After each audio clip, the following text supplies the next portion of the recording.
ఈ total tournament యొక్క praise pool అంటే తెలుసా? ప్రైజ్ మనీ పూల్ దాదాపు 123 crores, దాదాపు 14 million అనమాట.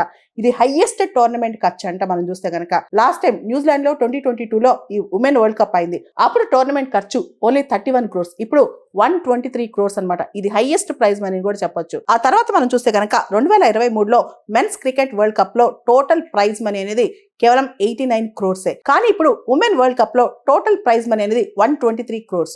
వీటన్నిటితో పాటు స్పెషల్ బొనాన్జాగా బీసీసీఐ వాళ్ళు మన మహిళా క్రికెట్ కప్ గెలిచినందుకు మహిళా క్రికెట్ టీమ్ కి 51 crores ప్రైజ్ మనీ అనౌన్స్ చేశారు. ఒకటా రెండా మనం చూస్తే కనుక మొత్తం ఇన్సెంటివ్సే బొనాన్జాసే వీళ్ళకి.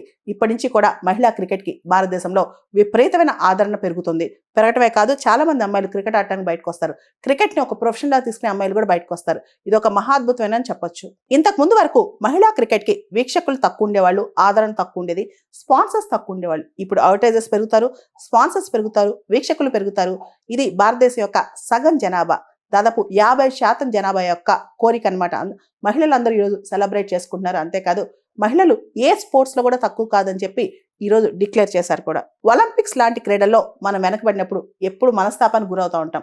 కానీ ఇప్పుడు భారతదేశం ఒక స్పోర్టింగ్ నేషన్ గా ఎదగడానికి ఇది ఒక ప్రధానమైన మైల్ స్టోన్ అని చెప్పొచ్చు.